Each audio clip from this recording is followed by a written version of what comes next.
All right, now let's turn our attention to the whole topic of happiness. And your book highlights an interesting study that was done just on Facebook.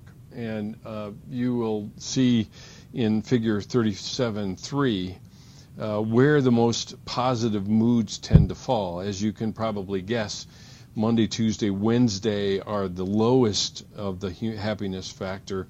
Thursday is reaching toward zero, and Friday, Saturday, Sunday are the highest. And what's fascinating to look at is a good mood boosts people's perceptions of the world and their willingness to help others. This is referred to as the feel-good, do-good phenomenon. So when you feel good, your propensity to do good is greatly increased.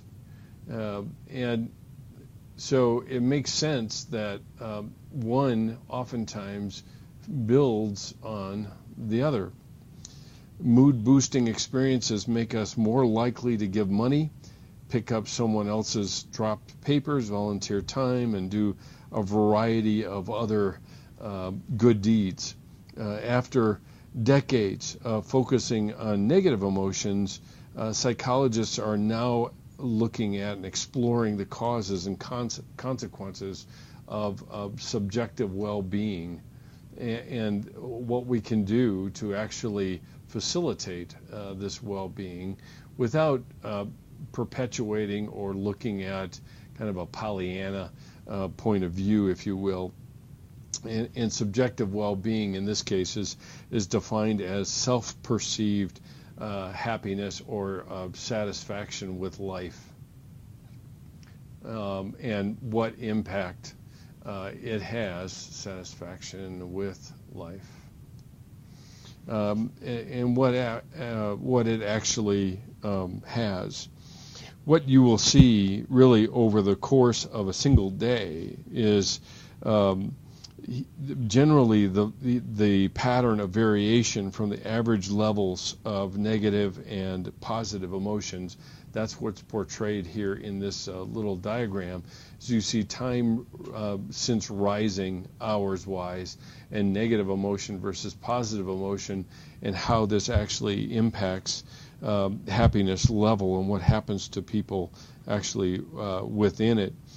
Overall, what you need to see is that these things tend to balance out over a day. Although we don't experience at any given point in time, we don't experience it that way. Positive emotions rises over the early to middle part of most days. Although stressful events will trigger bad moods, the gloom nearly always lifts by the next day. And that's this pattern that you see. Generally, when you're looking at human mood, generally it falls within, if you were to average all these things out, if you were to take this and average it over a period of days, you would see that it pretty much varies evenly around a middle point. And when you average it all out, it stays pretty close to the middle point at the level at which we're talking about. One of the things that oftentimes people assume about our existence is that money helps us to avoid misery, but it does not guarantee happiness. So money avoids misery, and I think we can probably look at a variety of examples because of, for example, getting catastrophic health issues come into play. Somebody who is well off will oftentimes feel less stressed because they have the capacity to actually meet the demand around that. But on the other hand, there's no guarantee of happiness with increased money or wealth, if you will. You can find miserable people on both ends of the spectrum ultimately. In the long run, increased affluence hardly affects happiness at all, partly because of something that we refer to as the diminishing returns that comes with wealth.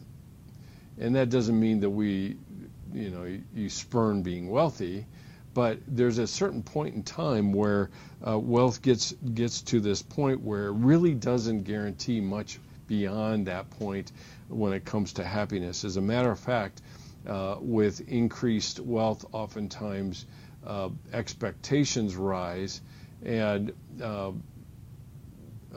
increased expectations, and of course when those expectations rise, there is a huge risk that they won't be met, and therefore then stress and so forth comes along. So we talk about somebody who is very well off and might consider a car breaking down as stressful, when in other people's cases who don't have as much discretionary income, a car breaking down can be catastrophic because they can't get to work and so forth. So generally, research indicates that the economic growth in the more affluent countries hasn't boosted morale or social well-being. Actually, in some respects, ironically, those who strive the hardest for wealth tend to experience a lower well-being, interestingly enough. So there's kind of a balancing point that you need to pay attention to. And we refer to this as adaptive level phenomenon. Let me write this out and define it real quickly for you.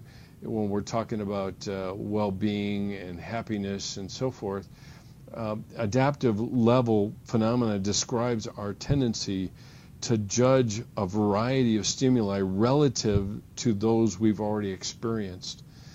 So we judge things according to previous judge events and other experiences by previous experiences, not by them standing alone. Let me get my E fixed there. Judge events by experiences in the past, those things that we have already experienced. And that's what's key here. So if I have experienced having, and this may seem a little trite, but if I experienced having a really nice car and then lose that, then I will feel deprived of it because I've had that experience in the past. So if our income or social prestige, for example, increases, we may feel initial pleasure. But what happens is we adapt to that new level and then judge everything to new level, and then judge everything by that level. So anything that falls below that becomes an issue. So that's why even in Ecclesiastes it talks about the fact that the eye can never be fulfilled. Whatever I want more of. And somebody, I believe, once asked one of the wealthy oilmen from Pennsylvania, how much is enough? And he said just $1 more, and that really is within that experience. The other key term here is called relative deprivation. Oops, I've got to spell my words right here. It is deprivation. It's another key term to understand and be able to manage, but it's the perception that one is worse off relative to those with whom I compare myself. So depending on who my comparison group will be, has everything to do with how I see myself. So you see people that live in a high-end gated community, and they determine their level of deprivation or their level of being worse off compared to their reference group. That's what we call it, is a reference group. And that reference group defines for me whether I'm well off or whether I'm being deprived somehow. And those are key terms to understand when we're looking at relative deprivation. As I was saying, in terms of relative deprivation, I had a brief power outage, and it trailed off there. So relative deprivation, adaptive level phenomenon are both key terms in understanding how people actually determine their level of happiness and how it can actually work that way. High self-esteem, close friendships, or satisfying marriage, or a meaningful religious faith are all among the predictors of happiness. And I will go ahead and stop here and unpack each of those accordingly in the subsequent videos.